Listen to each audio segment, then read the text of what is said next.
जिम्मेवार हो नि। यो त खेल चारियो त्यो गलत प्रधानमन्त्री आउँदा के भइ चाहिँ के हुन चाहिँ के भइरहेछ के यो संसदमा नि यो भाँड भइलो भएको छ। यो गलत भइरहेछ। गणतन्त्र विरोधी लोकतन्त्र विरोधीहरूलाई चाहिँ मलजल भइरहेछ। स्वयं चाहिँ लोकतन्त्र गणतन्त्रको पक्षमा लडेकाहरू मन्त्री नआएर सांसदहरूले आफ्ना कुरा राख्न नपाउने भनेपछि त यहाँभन्दा चाहिँ लाज मर्दो कुरा के हो? त्यो तपाईँले भन्नुभयो नि त्यो गणतन्त्र विरोधीहरू भनेर भन्नुभयो नि। त्यो गणतन्त्र विरोधी चाहिँ को? गणतन्त्रको त्यो रक्षा गर्ने चाहिँ को? त्यो विरोधी चाहिँ को भनिदिनु तपाईँले? तपाईँले जान्नु भएको छ, देखिरहनु भएको छ।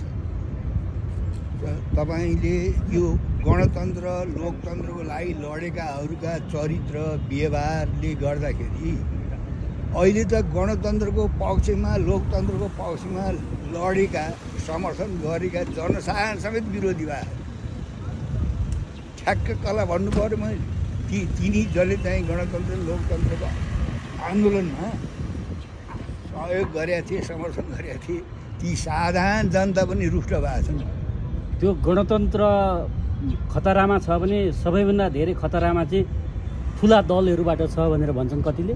मैले त उहिले भने नि, तपाईँले आज सोचेर भन्ने हो र मैले त 79 सालको संसदको पहिलो अधिवेशनको पहिलो दिनै मैले रोस्टमबाट भनेको थिएँ यो त्यो चाहिँ अब आफ्नो गुमेको स्वर्ग फिर्ता लिन लोकतन्त्र विरोधी गणतन्त्र विरोधी त जहिले पनि चाहिँ प्रयत्न गर्छन्। यो संसारको नियम हो।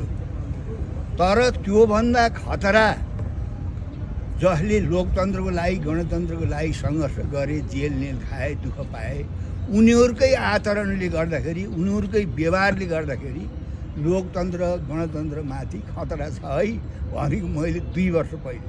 त्यो नयाँ दलहरूले नि संसदमा जुन अभ्यास गरिरहेका छन् नि त्यसलाई चाहिँ तपाईँले कसरी विश्लेषण गर्नुभएको छ? होइन, उहाँहरूको अभ्यास पनि अब भिजिट भिसामा मान्छे बिक्री भएको कुरा त सत्य हो। इस्यु त्यो उठेको विषय सत्य हो। तर यस्तो इस्यु उठाउने बेलामा आफूभित्रबाट पनि भएका गल्ती कमजोरीलाई स्वीकार गर्न सक्नु पर्थ्यो। त उहाँहरूले उठाएको विषय त मैले पनि भनिरहेको छु नि। राज्य सत्ता सञ्चालक एउटा राज्य व्यवस्था तथा सुशासन समितिको बैठकमा पोहोर साल परराष्ट्र मन्त्रालयको एउटा जिम्मेवार कर्मचारीले के भन्नु हो त्यहाँ राज्य व्यवस्था सुशासन समितिमा भने जम्मै कुरा यहाँ बागबजारमा हुन्छ, नागरिकता यहीँ हुन्छ, बागबजारमा पासपोर्ट यहीँ हुन्छ, अन्तिम चाहिँ फाइनल गरान्छ चाहिँ पर्यटनमा उहाँ चाहिँ अध्यागमनमा हो त भनेर पोहोर सालै राज्य व्यवस्था सुशासन समितिमा त्यसो हुनाले यो